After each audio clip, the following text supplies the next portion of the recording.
स्वागत है दोस्तों हमारे चैनल में जिसका नाम है फाइनल डिकोड। मैं इससे पहले वीडियो लाया हूँ, बहुत सारा अमेरिका लोग का एक्सपोज किया हूँ, उन लोग का करतूत को।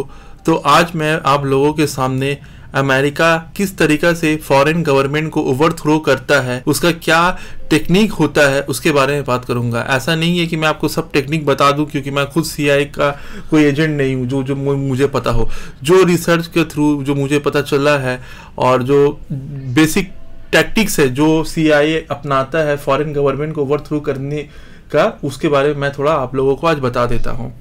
देखिए, CIA को अगर कोई भी फॉरेन गवर्नमेंट को, ऐसा गवर्नमेंट जो उसका खिलाफ है, जो उसका हिसाब से नहीं काम कर रहा है, उसको हटाने के लिए वो क्या टेक्निक अपनाता है? सबसे पहला वो टेक्निक अपनाता है फंडिंग द ऑपोजिशन। ये CIA का सबसे आसान, सबसे सेफिएस्ट मेथड है, क्योंकि इसमें क्या करना है, बस फंडिंग कर दो किसी भी थ्रू से। कल को कोई भी अगर ये मिशन सक्सेसफुल नहीं होता है, ऑपोजिशन अगर सत्ता में नहीं आता है, तो क्या होगा? कोई प्रूफ तो है नहीं, क्योंकि कोई लीगल तरीका से तो पैसा देता नहीं है इन लोग की ने। अमेरिका का फेडरल रिजर्व से जो ऑपोजिशन लीडर है उसका बैंक अकाउंट में पैसा है, ऐसा नहीं है। कोई इलीगल थ्रू से ही पैसा जाता है। तो ये सबसे आसान तरीका है और इससे बहुत कारगर तरीका भी है, जो ऑपोजिशन को फंडिंग करो और ऑपोजिशन क्या करेगा, गवर्नमेंट को हटा देगा। क्योंकि आपको सत्ता में आने के लिए पैसा चाहिए, क्योंकि आपको पता है, आप इंडिया से होंगे तो पता होगा, एक बोतल शराब और 500 रुपया में आदमी वोट बेच देता है अपना, और अपना जिंदगी और अपना आने वाला नस्ल का जिंदगी बर्बाद कर देता है। तो मेजोरिटी ऑफ द देश में जो थर्ड वर्ल्ड कंट्री है, जहां पर ज्यादा मिलिट्री कू होता है, वहां पर ये सब कॉमन होता है। तो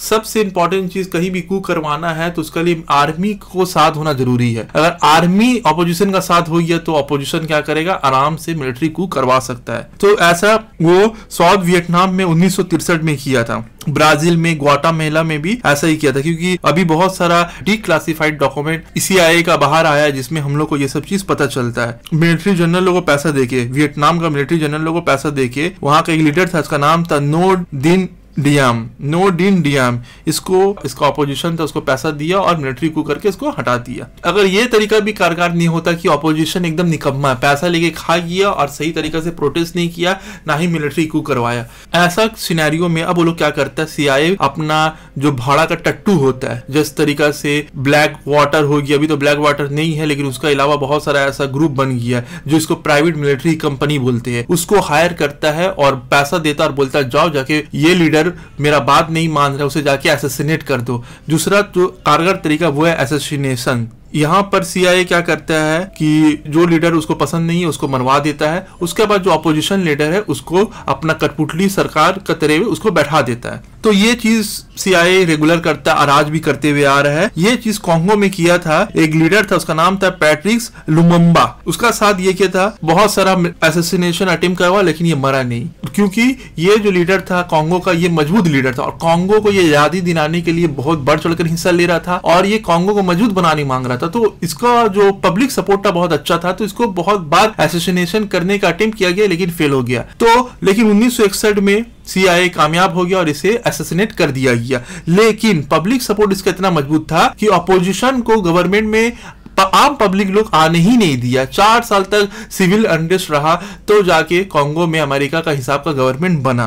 तो देख सकते हैं, और आज भी देखिए अमेरिका ऐसे ही दुनिया भर में करता है। ये तो मैं आज बेसिक चीज आप लोगों को इसलिए बताऊंगा, फिर कभी डिटेल में एक एक कू के बारे में बताऊंगा किस तरीके से वो कू किया। तीसरा तरीका, ये 2 तरीका भी नहीं कामयाब हुआ, असैसिनेशन भी नहीं कर पाया, क्योंकि ये छोटा मोटा कांगो का लीडर था, उतना ज्यादा मिलिट्री और सिक्योरिटी मजबूत नहीं था, तो कर दिया। अब मान लीजिए ऑपोजिशन को पैसा दिया, नहीं कर पाया, कोई बहुत मजबूत लीडर है कि ऑपोजिशन को वो खड़ा ही नहीं होने देता है, ना ही उसको असैसिनेशन करना बहुत आसान है। तो तीसरा तरीका अपनाता है कि वो कंट्री को इकोनॉमिक खत्म कर दो, डिस्ट्रॉइंग द इकोनॉमी खत्म कर दो या इकोनॉमिक असैसिनेशन कर दो। क्योंकि अगर आपका कंट्री का पास पैसा नहीं है तो खत्म है। नॉर्मल सा बात है, हर एक इंसान, एक आम इंसान से लेकर एक कंट्री, हर किसी को पैसा का जरूरत होता है। बिना पैसा का कोई भी चीज सर्वाइव नहीं कर पाता है। आज के दौर में ऐसा हो गया, और आज के दौर में पूरा बैंकिंग सिस्टम कौन कंट्रोल करता है? अमेरिका। पूरा दुनिया में डॉलर चलता है, डॉलर का हिसाब से सब कुछ फ्लक्चुएट होता है, मार्केट अप्स एंड डाउन्स होता है। अमेरिका सबके ऊपर टैक्स लगाता है, टैरिफ लगाता है, इंडिया के ऊपर भी बहुत ज्यादा टैरिफ लगा दिया, चाइना के ऊपर हर टाइम धमकी देते रहता है, रशिया के ऊपर न जाने कितना टैरिफ लगाया हुआ है। तो अमेरिका सबके ऊपर टैरिफ लगा देता है और बहुत सारा तरीका है, टैरिफ लगा के भी नहीं माना फिर भी सर्वाइव कर लिया, जैसे कि रशिया। तो रशिया तो इतना बड़ा कंट्री है तो उसका साथ कुछ कर नहीं कर पाए, फिर टैरिफ लगाया हुआ है। अब क्या कर रहा है, दूसरा कंट्री को बोला तुम भी टैरिफ लगाओ,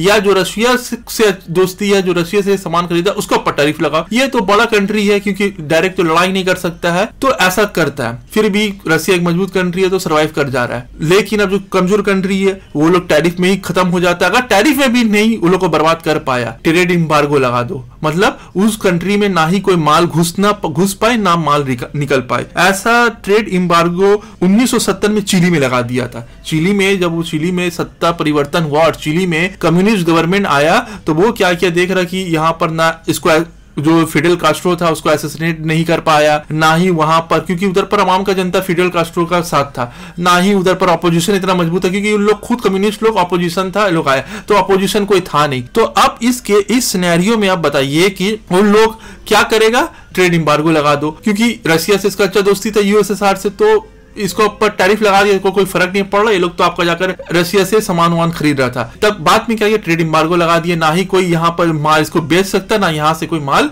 निकल सकता है। तो इसी दौरान जो प्रेसिडेंट रिचर्ड निक्सन था उसने सीआईए को बोला जो इकोनॉमी है चिली का उसको बर्बाद कर दो, उसको स्क्रैम्बल कर दो, इसको रोने, उसको चिल्लाने चीखने चिल्लाने पे मजबूर कर दो, स्क्रीम कर दो, मेक द इकोनॉमी स्क्रीम। समझ सकते चिलियन इकोनॉमी।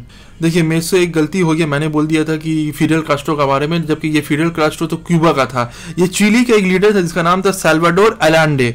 इसने क्या किया था, पूरा कंट्री में क्या किया था, नेशनलाइजिंग कर दिया था। क्या कर दिया था, नेशनलाइजिंग कर दिया था और पूरा इंडस्ट्री को नेशनलाइज कर दिया था, क्योंकि चिली में बहुत सारा कंपनी अमेरिका का था, ब्रिटेन का था, तो ये बोल दिया सबको नेशनलाइज कर दिया। नेशनलाइज करने मतलब सरकार के पास सब पैसा आएगा, फॉरेन कंट्री का कोई भी दखल अंदाजी नहीं होगा। तो इसका खिलाफ क्या किया सरकार, ये ट्रेड एम्बार्गो वाला तरीका अपनाया।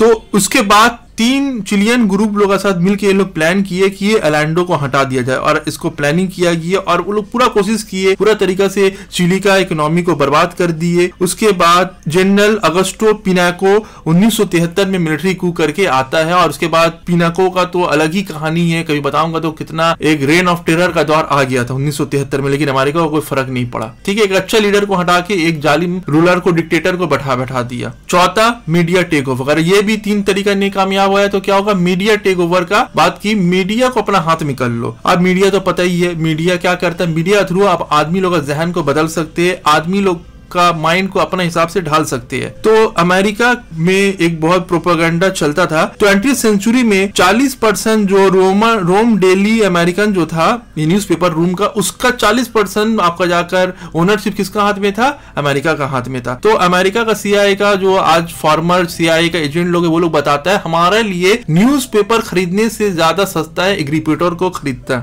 It is easier to buy a reporter which we have done than to buy a newspaper. Newspaper से सस्ता है एक रिपोर्टर को खरीदना, सोच लीजिए। और अमेरिका ऐसा करते रहता है, और बहुत सारा फॉरेन जो जर्नलिस्ट है अमेरिका का पेरोल पे रहता है, और वो लोग अपना देश में अपना गवर्नमेंट के खिलाफ प्रोपेगेंडा चलाते रहता है। हाँ देखिए, अब देश में अगर गवर्नमेंट गलत है उसका खिलाफ प्रोपेगेंडा करा या सच बात ला रहा है तो वो गलत नहीं है, लेकिन अगर आपका देश सही है, ठीक लाइन में चल रहा है, फिर भी अगर प्रोपेगेंडा हो रहा है तो समझ लीजिए कि ये बाहरी ताकत का आपका जाकर प्रभाव है। 5वां, ये 4 तरीका भी अगर कामयाब नहीं आया तो कियोस्क क्रिएट कर दो, कि फॉरेन फंडिंग करो और कुछ ग्रुप को ऐसा पावर दो कि ताकि वो लोग अराजकता फैलाए। और ऐसे ही कुछ वो लोग किया था कि रास्ता में लोग उतर जाए, प्रोटेस्ट करे, और सरकार को मजबूरन प्रोटेस्टर के खिलाफ एक्शन लेना पड़े, और प्रोटेस्ट को चाहता है कि वायलेंट हो, क्योंकि कोई भी प्रोटेस्ट वायलेंट होगा तो सरकार क्या करेगा, उसको वायलेंट तरीका से अपनाएगा, उसमें जो लोगों का जान जाएगा। जब एक मरता आम जनता के ऊपर गोली चली और आम जनता मरी है तो बाकी जनता जो ये प्रोटेस्ट में इन्वॉल्व नहीं था वो लोग भी प्रोटेस्ट में इन्वॉल्व हो जाएगा और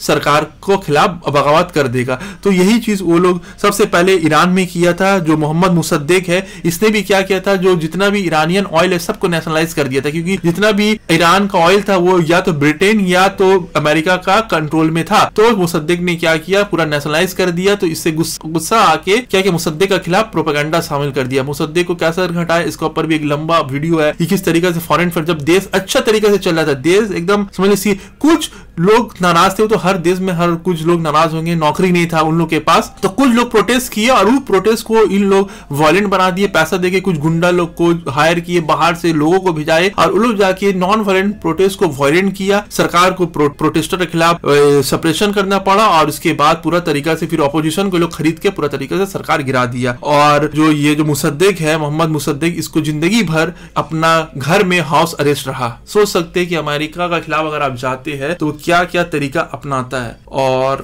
इसके ऊपर तो कभी वीडियो में डिटेल में लेकर आऊंगा कि किस तरीका से एक एक मिलिट्री कूक है। ये तो मैं बताया कि टेक्निक की ये 5 टेक्निक है, इसके अलावा और भी बहुत सारा टेक्निक है कि किस तरीका से अमेरिका फॉरेन फंडिंग कर कर, लोगों को खरीद कर, ऑपोजिशन को खरीद कर, मीडिया को खरीद कर, इकोनॉमिक एम्बार्गो लगाकर किस तरीका से कंट्री को बेबस करता है, और एक कंट्री को बेबस करता है और एक कंट्री को मजबूर कर देता है उसका सरकार को तब्दील करने में। और सरकार तब्दील करके हमेशा अच्छा दौर नहीं आता, क्योंकि मैं जितना भी बताया हूँ, चिली में एक जो अराजकता का दौर आ गया था 1973 का बाद से। कभी मैं डिटेल में, और भी आप लोगों को वीडियो चाहिए तो जनरल पिनोके है उसके बारे में, तो मैं डिटेल में बताऊंगा क्या होता है। तो अमेरिका जहां जहां मिलिट्री कू करता है वहां पर तबाही आता है। लीबिया में देखिए क्या किया, मिलिट्री कू किया, जो प्रोटेस्टर था उन लोगों को पैसा दिया, यहाँ तक कि मैं तो बहुत सारा वीडियो देखा हूँ। बैंक ऑफ अब्रॉड बोल के एक शो आता था, बैंक ऑफ अब्रॉड बोल के नेशनल जियोग्राफिक चैनल में एक शो आता था। अमेरिका का फॉर लोग बोला कि हम लोग जा रहे हैं आजादी दिलाने के लिए। अरे तुम अपना देश में आजादी दिलाओ, जो बेगुनाह लोग मर रहे हो उसको आजादी दिलाओ। उन लोग ने लीबिया को आजादी दिलाएंगे। अमेरिका का आम नागरिक, समझ लिए कि ब्लैक वाटर ही था का आदमी लोग होता है, उन लोग गया हम लोग जा रहे लड़ने के लिए। तो वो बोला हम गया लीबिया में लड़ने, तो हम धरा गए थे, हम पाक जेल में थे। तो वो भी एक अमेरिकन होता, बोलता मैं देखा कि मोहम्मद गद्दाफी बहुत गलत कर रहा है, उसको लगा वो जैसा कि अपना डिफेंड कर रहा है, वो जाके मैं जाके लड़ा, ये किया वो किया। तो वहां इससे भी सबूत में आता है कि किस तरीका से अमेरिका अपना नागरिक लोग को भेजता है फॉरेन कंट्री में जाके अराजकता फैलाने का। आज लीबिया का क्या हालत है आप लोग देख सकते हैं जाकर। तो अमेरिका किसी का सगा भला नहीं है। अमेरिका को चाहिए कि अमेरिका का हिसाब का गवर्नमेंट आए, और कोई भी गवर्नमेंट मजबूत होगा और अमेरिका को चैलेंज करेगा, अमेरिका उसको बर्बाद कर देगा। तो अमेरिका ऐसा करता है, लेकिन अफसोस बहुत सारे कंट्री, मेजॉरिटी ऑफ द सभी कंट्री कुछ को छोड़कर अमेरिका का सामने नतमस्तक है, अमेरिका सामने सर झुकाए हुए है। तो दोस्तों आज का वीडियो इतना ही। वीडियो कैसा लगा बताइएगा। वीडियो लाऊं अमेरिका पर, जो अमेरिका जो दुनिया का बाप बनता है, सेकुलरिज्म का बाप बनता है, डेमोक्रेसी का बाप बनता है और दुनिया को बर्बाद किया हुआ है। ठीक है, दुनिया में जितना भी ट्रेडिज्म हो, दुनिया में जितना भी फसाद हो, सब अमेरिका का वजह से कहीं ना कहीं। 2 कंट्री, एक अमेरिका दूसरा इसराइल, और जो भी अमेरिका और इसराइल का सपोर्टर है उन लोग भी आतंकवादी सोच वाला ही लोग है। जो भी अमेरिका और इसराइल का सपोर्ट करता है, उन लोग का नीति को सपोर्ट करता है, उन लोग भी एक दिमागी मरीज है, और उन लोग भी कभी भी अमन शांति नहीं चाहता, हमेशा वॉयलेंट चाहता है। तो मेरा आज का वीडियो इतना ही। Thanks for watching friends.